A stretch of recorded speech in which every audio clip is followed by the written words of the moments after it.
말씀 고린도전서 15장 35절부터 44절까지 말씀입니다.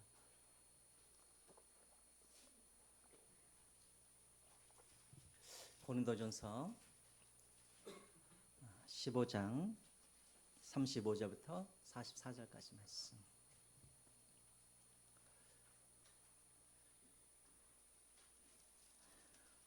오늘 또 우리 박은재 군사님, 우리 언니도 오시고 너무 반갑습니다. 자, 우리 한 절씩 교독하겠습니다. 누가 묻기를 죽은 자들이 어떻게 다시 살아나며 어떠한 몸으로 오느냐 하리니, 어리석은 자여, 내가 뿌리는 씨가 죽지 아니하면 살아나지 못하겠고, 또 내가 뿌리는 것은 장래의 형체를 뿌리는 것이 아니요 다만 밀이나 다른 것의 알맹이 뿐이로되, 하나님이 그 뜻대로 그에게 형체를 주시되 각 종자에게 그 형체를 주시느니라. 육체는 다 같은 육체가 아니니, 하나는 사람의 육체요, 하나는 짐승의 육체요, 하나는 새의 육체요, 하나는 물고기의 육체라. 하늘에 속한 형체도 있고 땅에 속한 형체도 있으나, 하늘에 속한 것의 영광이 따로 있고 땅에 속한 것의 영광이 따로 있으니, 해의 영광이 다르고 달의 영광이 다르며 별의 영광이 다른데 별과 별의 영광이 다르도다. 죽은 자의 부활도 그와 같으니, 썩을 것으로 심고 썩지 아니할 것으로 다시 살아나며, 욕된 것으로 심고 영광스러운 것으로 다시 살아나며, 약한 것으로 심고 강한 것으로 다시 살아나며, 육의 몸으로 심고 신령한 몸으로 다시 살아나나니, 육의 몸이 있은즉 또 영의 몸도 있느니라. 같이 읽겠습니다. 죄송합니다. 44절까지였군요. 자, 우리 옆사람들과 같이 한번 인사하겠습니다. 예수님 부활하셨습니다. 당신도 부활합니다. 우리 같이 한번 인사 나눌까요? 예수님도 부활하셨습니다. 당신도 부활합니다.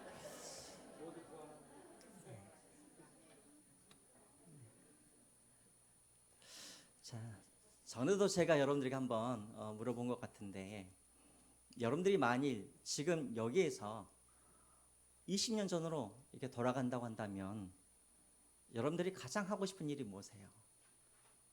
20년 전으로, 20분이 아니에요. 20년 전으로 여러분들 돌아간다고 한다면 뭘 하시겠습니까? 아무래도 여기에 계신 분들은 다 성수동의 역사를 알고 계시기 때문에 그렇죠.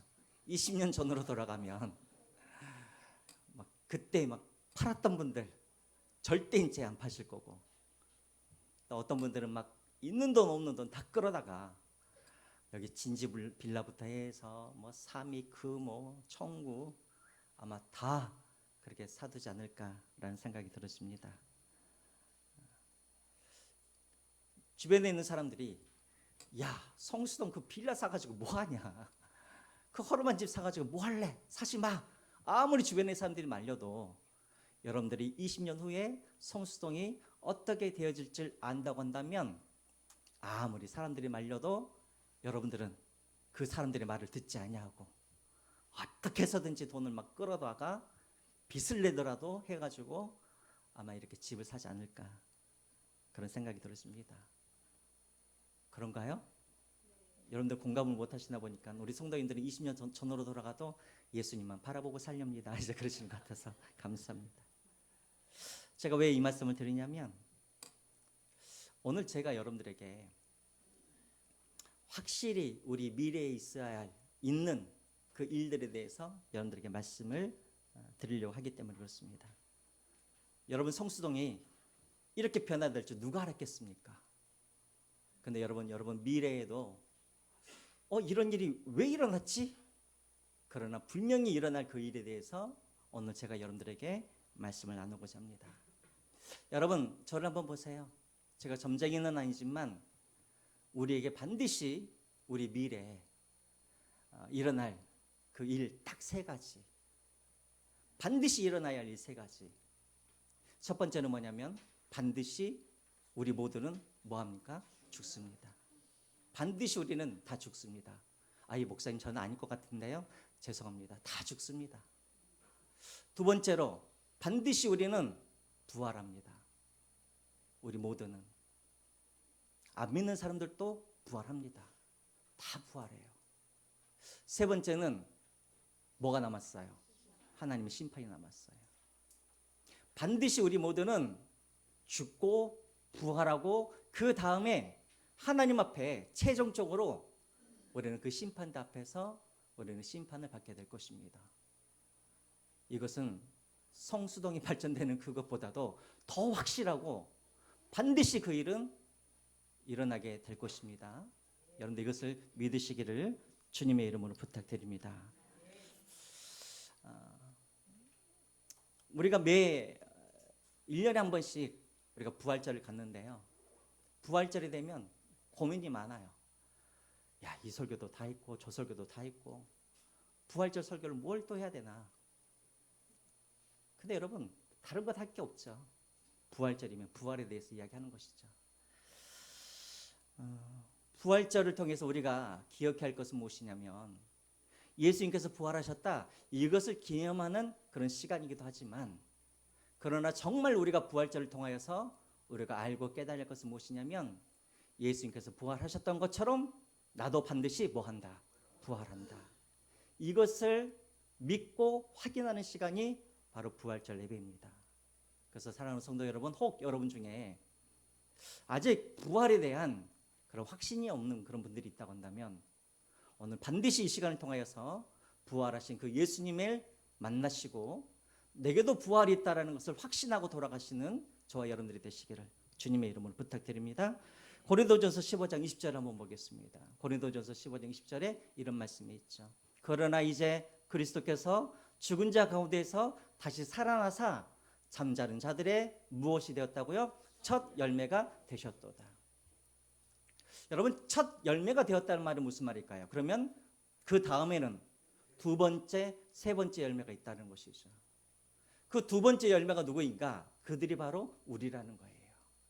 예수님께서 부활하신 그 첫 열매가 되었던 것처럼 너희들도 예수님처럼 두 번째 열매가 되어서 너희들도 반드시 부활하게 될 것이다라는 것을 예수님께서 말씀하고 계시는 것이죠. 여러분, 그런데 부활이라는 말은 단순히 내가 죽었다가 살아난다 이 말이 아니라, 사실은 이 부활이라는 이 말 속에는 또 어떤 의미가 담겨져 있냐면 이 세상이 끝이 아니라는 거예요. 부활이 있단 말은 무슨 말이냐면 다시 살아난다라는 거잖아요. 그럼 다시 살아나서 우리가 어디서 사냐는 거예요. 이 세상이 아니라 부활하게 나면 영원한, 끝이 없는 영원한 세상, 영원한 삶을 우리가 살아가게 될 거라는 거예요. 그래서 여러분 다시 한번, 부활이라는 것은 내가 죽었다 살아난다 이런 의미도 있지만, 부활의 의미 속에서는 세상이 여기서 끝나는 것이 아니라 또 다른 영원한 세상이 있다라는 것을 이 부활 신앙을 통하여서 예수님께서는 말씀하고 계시는 것입니다. 여러분 믿으십시오. 이 세상의 끝이 아니라 반드시 우리에게는 영원한 또 다른 차원의 세상이 있다는 것을 믿으시기를 주님의 이름으로 축원드립니다. 이것을 믿지 못하면 어떻게 되어지는가? 고린도 교회 성도들처럼 되는 거예요. 부활을 믿지 못하면 고린도 교회 성도들처럼 되는 거예요. 여러분, 지금 우리가 읽고 있는 이 오늘 본문이 고린도전서 15장 말씀입니다. 고린도전서 15장은 온통 1절부터 58절까지 다 부활에 관련된 이야기예요. 가장 긴 편지예요. 가장 긴 편지. 근데 그것을 갖다가 부활로 채우고 있단 말이에요. 왜 갑자기 마지막에 이 사도 바울이 고린도 교회를 향하여서 부활에 대해서 이렇게 강조를 하는가? 그들은 예수를 믿긴 했는데 뭘 못 믿었어요? 부활을 안 믿었어요. 희한하죠. 예수를 믿는데 부활을 안 믿어요. 그러니까 고린도 교회에 어떤 문제가 생깁니까? 고린도 교회 안에 보면은 이 세상의 모든 교회들이 다 겪을 만한 그런 죄를 이 고린도 교회에는 혼자 그 죄를 다 짓고 있었어요. 우상 숭배하고, 교회 안에서 성적인 그런 타락이 있고, 또 교회 안에서 분쟁이 일어나고, 성도들끼리 서로 소송하고 고발하고, 또 교회 안에 사랑이 없고 탐욕하고 탐심이 있고, 별의별 일들이 다 교회 안에 있었단 말이에요. 어떻게 예수를 믿는데 이런 일들이 일어나는가? 사도 바울은 그것을 어디서 찾았냐면 믿음의 문제인데, 이 믿음은 어떤 믿음? 예수를 안 믿는 믿음이 아니라 부활을 안 믿었기 때문에 그렇다라는 거예요. 생각해 보세요. 부활이 없으니까, 이 세상이 다니까 어떻게 해요? 내 마음대로 사는 거예요. 내 몸이 가는 대로, 내 본능이 하라고 하는 대로 그냥 다 하는 거예요. 그러니까 예수를 믿는데도 세상 사람들과 똑같이 이 세상이 마치 마지막인 것처럼 그렇게 타락한 그런 삶을 살았다는 것입니다. 그래서 사도 바울이 고린도 교회를 향하여서 편지를 마치기 전에 가장 긴 구절인 이 58개 이 구절을 부활로 그렇게 이제 설명을 하면서 너희들도 이 부활에 참여하게 될 테니 이 세상의 끝이 아니니 영원한 세상이 있으니 그것을 소망하면서 이 땅에서 살아라는 거예요. 이 땅에서 살아라는 거예요. 자, 그러면 여러분 한번 보겠습니다. 여러분, 부활이 뭘까요? 부활이. 우리는 부활하면은 우리는 죽었다가 다시 살아나는 것을 우리가 부활이라고 하죠. 그러면 여러분, 만약에 죽었다가 살아나는 것이 이게 부활이라고 한다면 예수님이 부활의 첫 열매가 아닌 것이죠. 왜요? 예수님 이전에도 죽었다가 살아나는 사람들이 있었어요, 없었어요? 너무나 많았죠. 구약에는 누가 죽었다가 살아났어요? 예를 들자면 뭐 엘리야나 엘리사가 묵었던, 도왔던 뭐 사르바이 그런 어떤 과부들, 그 아들들도 죽었다가 살아났었죠. 또 예수님께서 사역하셨을 때도 누가 죽었다가 살아났습니까? 누구요? 나사로도 죽었다가 살아나고, 또 회당장 딸도 살아나고, 또 과부의 죽은 아들도 살아나고. 그럼 여러분, 이것이 부활입니까? 이것이 부활입니까? 이게 부활이에요? 우리가 영화를 보면은 죽었다고 살아나는 사람들이 또 있죠. 좀비들. 그렇죠? 그 여러분, 좀비도 부활한 겁니까? 여러분, 부활이라는 게 뭐예요? 부활이라는 게. 부활이라는 것은 죽었다가 살아나는데 그냥 죽었다가 살아나는 것이 아니라 어떤 몸으로 다시 살아나는 거예요? 신령한 몸 또는 영화로운 몸, 우리가 그것을 뭐라고 부릅니까? 부활체인 것이죠. 그러니까 예전의 몸으로 다시 살아나는 것을 우리가 부활이라고 하지 않냐고, 죽었다가 다시 새로운 영화로운 몸으로, 신령한 몸으로, 부활체로 다시 살아났을 때 그것을 부활이라고 그러는 거예요. 그럼 여러분, 이 세상에서 부활한 분은 딱 몇 분이에요? 한 분밖에 없는 거예요, 지금까지. 그래서 오늘 본문에는 이 사도 바울이 앞에서는, 15장 앞에서는 부활을 본 사람들이 이렇게 많다라고 소개를 하고, 그 다음에는 부활이 없으면 우리의 믿음은 다 헛것이다라고 또 그것에 대해서 이야기를 하고, 그래서 이제 세 번째 오늘 본문에서는 우리가 부활을 하게 되어지는데, 부활을 하게 되었을 때 우리가 어떤 몸으로 우리가 부활을 하게 될지에 대해서 사도 바울이 세세하게 이야기를 합니다. 고린도 교회 성도들이 부활을 믿지 않았던 이유가 딱 두 가지였어요. 왜 안 믿었냐면, 우리 35절 한번 보겠습니다. 35절에 보면은 누가 묻기를 죽은 자들이 어떻게 다시 살아나며 어떠한 몸으로 오느냐 가리니라고 되어 있죠. 그러니까 두 가지가 해결이 안 된 거예요, 고린도 교회 성도들이. 첫 번째는 뭐냐면, 어떻게 죽은 것이 다시 살아날 수 있느냐, 이게 첫 번째 문제이고, 두 번째는 여러분, 우리가 죽어버리면 우리 몸이 어떻게 될까요? 썩어버리죠. 그럼 이렇게 썩은 몸으로 어떻게 천국으로 우리가 들어가느냐, 이런 문제가 있는 거예요. 그러니까 이 두 가지가 믿겨지지 않는 거예요. 첫 번째는 어떻게 죽은 것에서 생명이 솟아나고, 두 번째로는 우리 몸이 썩어서 없어져 버릴 텐데 어떻게 이 몸이 다시 창조되어서 어떻게 천국에 들어가느냐, 이 두 가지를 믿지 못했던 것이죠. 그래서 이 35절부터 36절부터 사도 바울이 여기에 대해서 쭉 그렇게 해석을 해주는 거예요. 특별히 자연의 섭리로 사도 바울이 그것을 해석합니다. 자, 그래서 먼저 36절 한번 보시죠. 36절. 어리석은 자여, 네가 뿌리는 씨가 죽지 않으면 살아나지 못하겠고, 라고 되어 있죠. 한번 그림 혹시 있습니까? 그림 한번 보여주시겠어요? 여러분, 씨를 뿌리면 거기서 새싹이 나올 때 반드시 씨가 뭐 해야지 새싹이 나는 거예요? 죽어야 돼요. 썩고 죽어야 되는 거예요.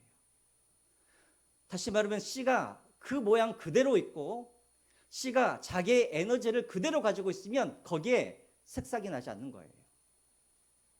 씨가 썩고 자기의 모양이 사라지고 자기가 가지고 있는 모든 에너지가 사라지고 어디에다가 저 새싹에다가 자기 에너지를 다 줘버리는 거예요. 그래야지 새싹이 거기서 나는 거예요. 한마디로 씨가 죽어야 거기에서 생명이 나는 거예요. 지금 사도 바울이 이 이야기를 하고 있는 거예요. 봐라, 씨도 죽으니까 거기에서 싹이 나듯이 우리 사람도 죽으면 어떻게 거기에서 생명이 나는가? 싹을 보면은 그 원리가 나온단 말이에요. 그래서 우리가 죽었다고 해서 거기서 끝나는 것이 아니라 거기에서 또 다른 새 생명이 나온다라는 거예요. 이게 바로 자연의 섭리라는 거예요.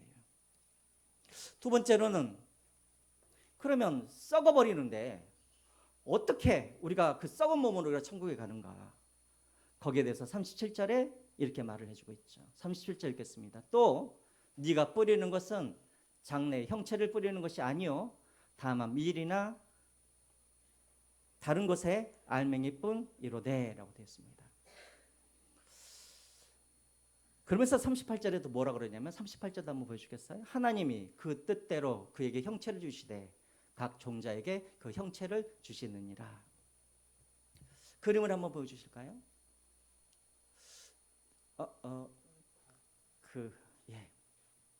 지금 고린도 교회의 성도들의 착각은 무엇이냐면 씨가 있잖아요. 씨가 죽어버리면 그러면 이제 그 열매가 맺었을 때 고린도 교회 성도들은 저 씨 모양으로 열매가 맺어져야 되는데 어떻게 그렇게 맺어지냐는 거예요. 이게 바로 고린도 교회 성도들의 문제인 거예요. 여러분, 씨를 심었다가 씨가 썩어서 열매를 맺으면 씨 모양으로 열매를 맺어집니까? 아니면 사과 모양으로 열매를 맺어요? 사과 모양으로 열매 맺어가는 것이죠. 고린도 교회 성도들은 뭐라 그랬냐면 씨가 썩어서 열매를 맺으면 씨 모양으로 돼야 되는데 왜 형태가 바뀌냐는 거예요. 이것을 믿지 못하겠다는 거예요. 그래서 사도 바울이 지금 그 이야기를 하고 있는 거예요. 사람이 죽으면 그 모양으로 부활하는 것이 아니라 또 다른 그런 모양으로 아름다운 모양으로 사과 열매처럼 그렇게 그런 열매로 우리가 부활을 하게 될 거라는 거예요. 여러분 이해가 되십니까? 제가 지금 어렵게 설명을 하고 있나요? 그렇죠. 우리가 그렇다라는 거예요.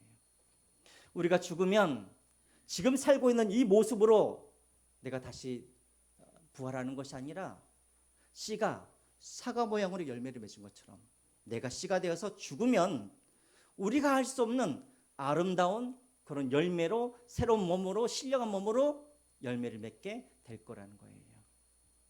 당연하죠, 여러분. 만약에 우리가 부활을 했는데 저는 제일 컴플렉스가 뭐냐면 이 오른쪽 눈이에요. 언제부턴가 신경이 사라져가지고 죽어가지고 눈이 꼭 처져요. 이렇게 처진 눈으로 제가 천국에 가가지고 영원히 살려고 그러면 너무나 억울하잖아요. 그렇죠? 우리 남자분들 똥 빼가지고 영원히 천국에서 사시겠어요? 아니죠. 그런 지금의 나의 그런 부족한 모습이 아니라 가장 아름다운 모습으로 그렇게 변화될 거라는 거예요. 그러면 목사님, 아니 그냥 이 몸으로 그냥 천국에 들어가면 되지 왜 굳이 부활체로 그렇게 우리의 몸이 바뀌어야 됩니까? 거기에 대해서 사도 바울이 39절부터 41절까지 왜 부활체로 바뀌어야 되는지에 대해서 이야기를 하는 것이죠. 39절 한번 보겠습니다. 육체는 다 같은 육체가 아니니 하나는 사람의 육체요 하나는 짐승의 육체요 하나는 새의 육체요 하나는 물고기의 육체라 하면서 40절입니다. 하늘에 속한 형체도 있고 땅에 속한 형체도 있으나 하늘에 속한 것의 영광이 따로 있고 땅에 속한 것의 영광이 따로 있으니 이게 무슨 말일까요, 여러분? 물고기는 어떤 모양으로 하나님께서 창조하셨냐면 물에서 잘 살 수 있는 모양으로 창조를 하셨단 말이에요. 그러니까 여러분 물고기들은 물속에서 살아야 되니까 모양이 어떻습니까? 꼬리가 있어야 되고 뭐가 있어야 돼요? 지느러미가 있어야 되고 부레도 있어야 되고 그렇다라는 거예요. 그럼 여러분 하늘을 날아가는 새는 어떤 모양을 갖고 있어야 됩니까? 날아다야 되니까 날개도 있어야 되고 또 땅에 내려와 가지고 막 벌레를 잡아먹어야 되니까는 부리가 뾰족해야 되고 그런 하늘에 적합한 그런 모양으로 주셨단 말이에요. 그럼 여러분 지금 우리가 가지고 있는 이 몸은 하나님께서 왜 주셨는가? 이 땅에서 살아가기에 가장 적절한 몸을 하나님께서 우리에게 주셨단 말이에요. 여러분 우리에게 지느러미가 필요 있어요 없어요? 우리에게 꼬리가 필요 있어요 없어요? 날개가 필요 있어요? 없어요. 왜냐하면 땅에 맞게 그렇게 살도록 하나님께서 만드셨단 말이에요.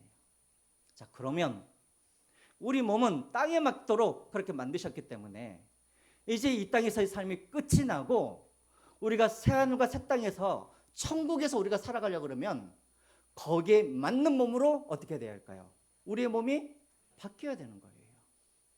이해가 되시죠? 완전히 다른 차원의 세상으로 가기 때문에 우리의 몸도 다른 차원의 세상, 다른 차원의 모습으로 바뀌어야지 거기서 우리가 살아갈 수 있단 말이에요. 그럼 우리 몸이 어디에서 어떻게 바뀌어야 되는가? 거기에 대해서 사도 바울이 42절과 43절에 친절하게 설명을 하고 있죠. 42절입니다. 그러면 우리가 어떤 몸에서 어떤 몸으로 바뀌어야 되는가? 죽은 자의 부활도 그와 같으니 썩을 것으로 심고 썩지 아니할 것으로 다시 살아나며. 우리 몸이 이 땅에서는 썩어져야 된대요. 썩어져야 된대요. 그러나 그 영원한 세상에서는 우리의 몸이 안 썩어질 몸으로 바뀐다라는 거예요. 이게 다른 도시에도 이런 욕이 있는지 모르겠지만 전라도에는 그런 욕이 있죠. 썩을 놈이라는 거. 여러분 이게 전라도 거예요? 아니면 다른 데도 있어요? 없어요. 그럼 전라도 분들만 이런 욕을 먹고 살았네. 썩을 놈. 우리 어머니도 맨날 이 썩을 놈만. 근데 이것은 여러분 대단히 성경적인 거예요. 대단히 성경적인 거예요. 우리 어머니는 교회도 안 다니셨는데 이미 제가 썩을 놈인 줄을 알고 계셔가지고 늘 그것을 잊지 말라고 너는 썩을 놈이라고 하면서 맨날 저보고 썩을 놈이라고 막 그렇게 하셨어요. 교회도 안 다니셨는데. 왜 우리가 여기서 썩어야 되는가? 썩어야 그래야 새로운 몸으로 우리가 바뀔 수가 있기 때문에 그런 것이죠. 영원한 썩지 아니할 몸으로. 또 그 몸은 어떤 몸인가? 43절 한번 보시기 바랍니다. 욕된 것으로 심고 영광스러운 것으로 다시 살아나며. 여러분 여기서 욕되다는 말은 무슨 말이냐면 불명예스럽다, 수치스럽다 이런 말이에요. 다시 말하면 우리의 몸은 이 땅에서는 어떤 몸이냐면 이 땅에는 죄가 있기 때문에 항상 우리의 몸은 죄로 그렇게 오염된 몸인 것이죠.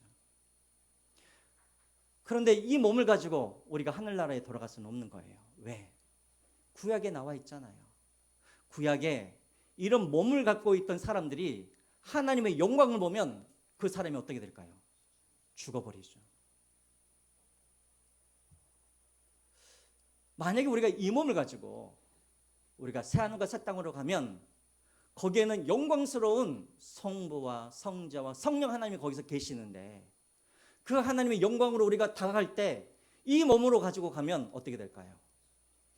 사라져 버리는 것이죠. 그 영광을 우리가 견디지 못해서.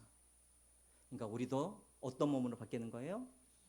그렇게 신령한 몸으로, 영광된 몸으로 우리가 바뀌는 거예요.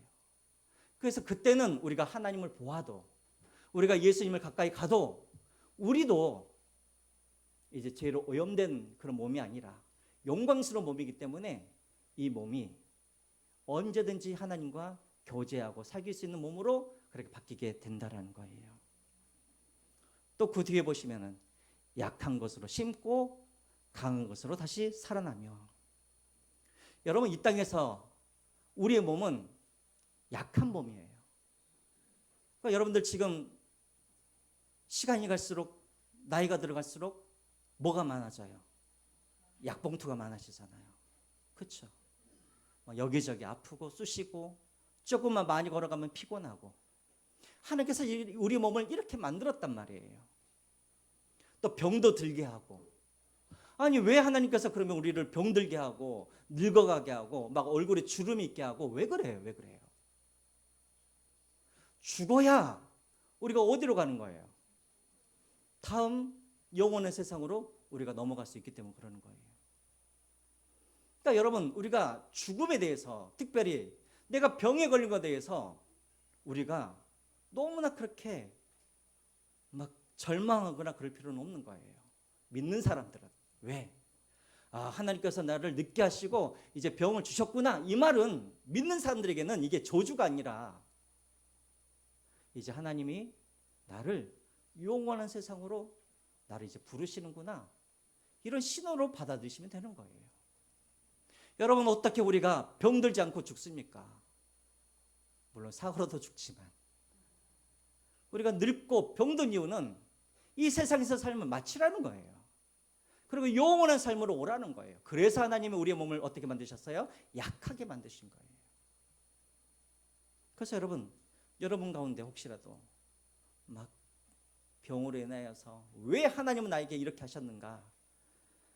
하나님께서 나를 보고 싶다라는 시그널로 보시고 그렇게 하나님을 소망하면서 사시기를 주님의 이름으로 부탁드립니다. 결론이 이거예요. 우리의 몸은 이 땅에서 가장 적합한 몸을 주신 거예요. 그 몸이 어떤 몸인가? 약하고 썩어지고 그리고 욕된 그런 몸이라는 거예요. 그러나 이제 우리가 부활할 때는 이 몸으로는 그 땅에서 우리가 영원히 살 수 없기 때문에 하나님은 우리에게 부활체를, 새로운 몸을, 가장 좋은 몸을, 영화롭고 강한 그런 몸을, 썩지 않은 몸을 우리에게 주셔서 그 몸으로 부활하여서 천국으로 들어가게 하신다는 거예요. 이것을 믿으시길 바랍니다. 그럼 목사님, 그럼 구체적으로 이런 몸이 어떤 몸입니까?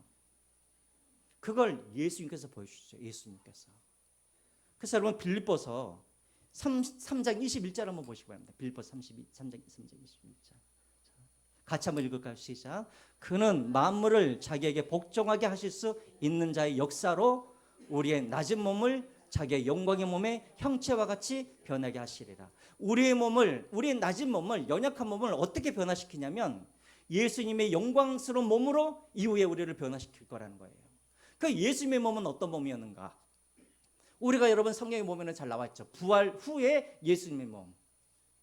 예수님께서 제자들이 모여 있는 곳에 계셨을 때 예수님께서 문으로 통과하지 않으시고 어떻게 벽으로 그냥 뚫고 들어가셨죠. 우리가 부활할 우리의 몸은 공간의 제한이 없다라는 거예요. 왜냐하면 영원한 나라의 그 세상은 거기도 공간의 제한이 없기 때문이에요. 그래서 하나님께서 공간의 제한이 없듯이 우리도 공간의 제한이 없는 거예요. 또 예수님께서 어떻게 변하셨는가 보세요. 요한복음 내일 이제 여러분들이 보시면 알겠지만 내일인가 오늘인가 큐티에 엠마오로 가는 두 제자들이 예수님께서 함께 동행하고 계시는데 예수님을 알아봤어요? 못 봤어요? 예수님을 전혀 못 알아봤어요. 이 말은 뭐냐면 예수님께서 완전히 영광스러운 몸으로 바뀌셨단 말이에요. 몰라볼 정도로. 막달라 마리아도 마찬가지예요. 막달라 마리아도 그 무덤에서 예수님께서 막달라 마리아 앞에 나타났는데 막달라 마리아가 예수님을 알아봤어요? 못 알아봤어요? 못 알아봤어요. 그러니까 여러분 우리가 이렇게 변화될 때는 어떻게 변화되어지는가? 완전히 못 알아볼 정도로 영광스럽게 변화된다라는 거예요. 자, 근데 또 하나가 있어요. 그러면 막달라 마리아나 엠마오의 이 두 제자들이 영원히 못 알아봤는가? 또 영원히 못 알아봤어요? 아니요. 또 시간이 지나니까 또 예수님을 어떻게 했어요? 아, 우리 예수님이구나 하고 또 알아봤단 말이에요. 그러니까는 새롭게 변화되긴 하지만 이 땅과 완전히 단절된 그런 모습이 아니라 연결된 그런 모습으로 바뀌어졌단 말이에요. 그래서 여러분 어떤 분들은 그런 고민을 해요. 목사님, 저는 하늘나라에 가면 이거 A입니다. 예. 우리 남편 또 같이 살아야 되는 건가요? 그런 분들이 계셔요. 이 땅에서도 정말 너무 힘들었는데 거기에 가서도 내 남편과 30년 40년도 아니고 영원히 살라 그런다면 어떻게 삽니까? 여러분, 그때는 여러분들도 마찬가지고 남편도 마찬가지고 이 땅에서 싫어하는 그런 모습이 아니라, 이 땅에서 막 배가 불룩 나오고 막 그런 모습이 아니라, 여러분들이 여러분들의 남편을 처음 봤을 때 심장이 두근거렸던 그 아름다운 모습으로, 아니 그보다도 더 아름다운 모습으로 바뀌어질 줄 믿습니다. 기대하세요. 그래서 여러분 걱정하지 마세요. 거기에서도가 아니라 내가 몰라볼 정도로 신령한 모습으로 바뀔 거라는 거예요. 근데 또 여러분 중에는 그런 분들이 있어요.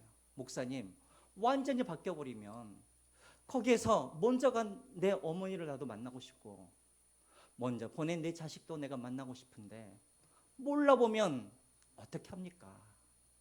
그러나 시간이 가면 제자들이 예수님을 알아봤던 것처럼 거기에 가면 우리도 완전히 아름다운 모습을 변했을지라도 완전히 이 세상과는 단절된 모습이 아니기 때문에 알아보고 함께 그 세상에서 기뻐하며 즐겁게 보낼 줄 믿습니다. 그래서 염려하지 마시고 그 나라를 소망하면서, 그럼 언제 우리가 부활하는가? 언제 부활하게 되는가? 내가 죽으면 막바로 부활하게 되어지는가? 그건 아닙니다. 51절과 52절 한번 보시기 바랍니다. 51절 52절. 보라, 내가 너에게 비밀을 말하노니 우리가 다 잠잘 것이 아니요 마지막 나팔의 순식간에 호련히 다 변화되리니 라고 되어 있죠. 나팔 소리가 나매 죽은 자들이 썩지 아니할 것으로 다시 살아나고 우리도 변화되리라. 언제요? 나팔 소리가 날 때. 나팔 소리가 날 때. 나팔 소리가 날 때가 언제예요, 여러분? 나팔 소리가 날 때. 예수님께서 재림하실 때. 그러니까 우리가 죽자마자 막바로 변화되어진 것이 아니라 우리가 죽고 나서는, 예수님께서 재림하시기 전에는 우리가 그때는 임시초소에 머물게 됩니다. 낙원에서, 또 악한 자들은 수월이라는 곳에서 거기서 머물게 있다가 나팔 부시면 그때 모든 죽은 자들이 다 일어나서 새로운 부활체를 입고 새하늘과 새 땅으로 우리가 들어가게 될 거라는 거예요. 그러므로 여러분, 우리가 이제 어떻게 살아야 될까요? 이 땅에 살아갈 때 58절입니다. 58절 우리 같이 한번 같이 읽겠습니다. 시작. 그러므로 내 사랑하는 형제들아, 견실하며 흔들리지 말고 항상 주의 일에 더욱 힘쓰는 자들이 되라. 이는 너희 수고가 주 안에서 헛되지 아니한 줄 알미라. 여러분, 이거 기억나시죠? 제가 전에 영원하신 하나님 제가 설교할 때 여러분들에게 이거 보여드렸죠. 여러분, 이 빨간색 보이시죠? 우리가 사는 이 세상이 딱 이 정도입니다. 이 정도. 아니, 어쩜 이 정도 더 짧을 수도 있어요. 우리가 사는 세상은 딱 이 정도예요. 이 안에서 우리는 태어나고 초등학교도 들어가고 중학교도 들어가고 또 졸업해서 취직도 하고 결혼도 하고 애도 낳고 또 애 결혼도 시키고 또 늙어가고, 이 안에서 다 되어지는 거예요. 여기서 우리 인생이 끝나면 우리는 앞으로 어떤 삶을 살아가는가? 이 하얀색처럼 영원한 삶을 우리는 살아가게 된단 말이에요. 영원한 삶을. 이 빨간색과는 비교할 수 없는 영원한 삶을 우리는 살아가는 거예요. 그때 제가 이 설교를 할 때 누가 이것을 다시 정리하셨는지 모르지만 고생하셨습니다. 그래요. 빨간 것에 비하면 우리는 끝이 없는 영원한 이 세상을 우리는 살아가게 될 거라는 거예요. 그런데 우리는 이 짧은 삶을 살아가면서 남보다 조금 더 가졌다고 교만하기도 하고, 남보다 조금 덜 가졌다고 해서 낙심하고, 남보다 좀 오래 살았다고 호상이라고 그러고, 남보다 일찍 죽었다고 불행하다고 그러고. 여러분, 이 짧은 인생 더 살면 뭐하고 덜 살면 뭐하고, 이 짧은 삶을 우리가 잘 살면 뭐하고 또 좀 못 가지면 또 어떻습니까? 이 영혼이라는 시간에 비하면 성경에는 이 인생을 그냥 안개와 같은 인생이라고 그렇게 말씀하고 있는 거예요. 그런데 이제 문제는 뭔가? 우리가 이제 죽고 나면 이 영원한 이 인생을, 영원한 삶을 살아가게 될 텐데, 그러면 여러분 이 영원한 이 삶은 예수님을 믿는 사람들만 영원한 삶을 살아갈까요? 아니면 예수를 믿지 않는 사람들도 영원한 인생을 살아갈까요? 예수를 믿지 않는 사람들도 영원히 사는 거예요. 영원히. 이 목사님 그러면 예수를 믿어도 영원히 살고 예수를 안 믿어도 영원히 살면 뭐하러 예수를 믿습니까? 영원히 살기는 사는데 영원히 사는 그 장소가 달라요? 똑같아요? 다르다는 거예요. 그럼 이 영원한 그런 삶들을 살아갈 때 장소가 다른데 그 장소는 어떻게 달라지는가? 우리가 부활을 하잖아요. 부활을 할 때 부활의 목적이 달라요. 예수를 믿는 사람들도 부활하고 예수를 믿지 않는 사람들도 부활을 하는데 예수를 믿는 사람과 믿지 않는 사람들의 부활이 달라요. 어떻게 다른가? 성경에 나와 있죠. 한번 보여주시겠어요?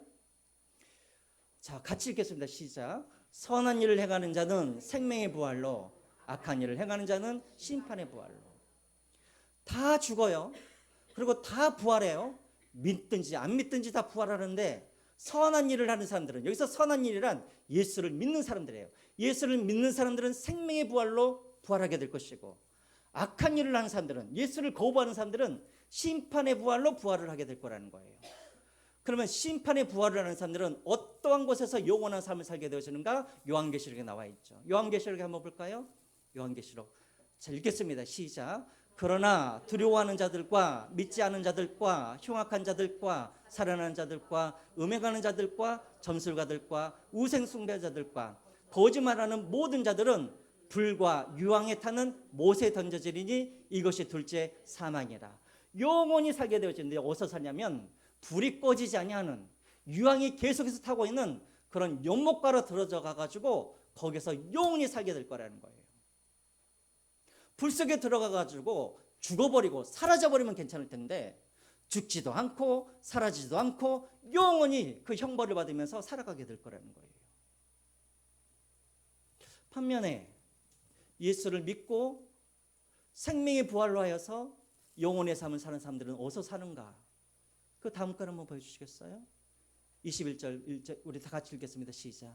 또 내가 새 하늘과 새 땅을 보니 처음 하늘과 처음 땅이 없어졌고 바다도 다시 있지 않더라. 4절입니다. 같이 읽겠습니다. 모든 눈물을 그 눈에서 닦아주시니 다시는 사망이 없고 애통하는 것이나 곡하는 것이나 아픈 것이 다시 있지 아니하리니 처음 없어졌어요? 네. 처음 것들이 다 뭐하니라 지나갔습니다. 그래요. 우리가 영원히 생명의 부활에서 영원히 살아가는 사람들은 아픔도 없고 눈물도 없고 애통함이 없는 곳에서 영원한 하나님과 함께 영원한 그런 삶을 살아가게 될 거라는 거예요. 누구만? 생명의 부활을 하는 사람들만. 그럼 마지막입니다. 그럼 목사님, 누가 생명의 부활을 하고 누가 심판의 부활을 합니까? 그것은 우리가 하나님의 심판 앞에서 우리가 심판을 받아야 되는 거예요. 저를 보세요. 하나님의 심판대에서 하나님이 딱 하나만 물어보세요. 한 문제만.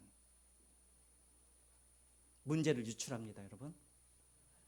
하나님의 심판대 앞에서 여러분들이 1대1로 하나님 앞에 설 때 하나님이 여러분들에게 딱 하나 질문을 하실 텐데 그 질문이 어떤 질문일까요?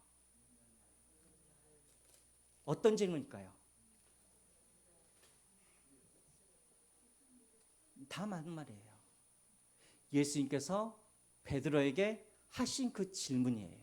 어떤 질문일까요? 네가 나를 누구라 하느냐?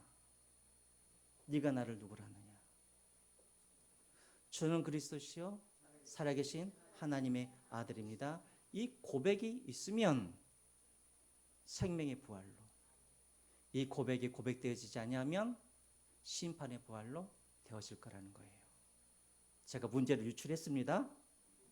여러분들이 그 목사님, 그럼 안개와 같은 이 세상 아무 의미도 없네요? 아무 의미가 없습니까? 아니죠.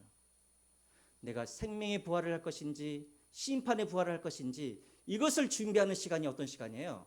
바로 이 시간이란 말이에요.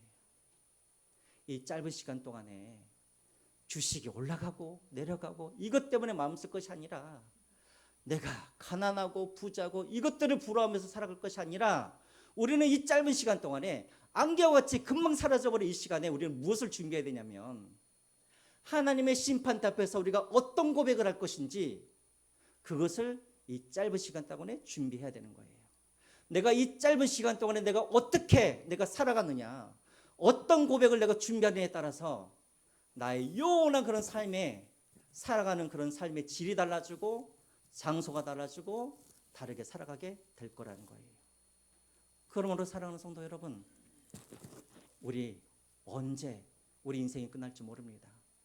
그러므로 여러분 다른 것에 여러분들의 시간을 낭비하지 마시고 앞으로 반드시 있을 그 죽음과 부활과 하나님의 심판을 준비하시는 저와 여러분들이 되시기를.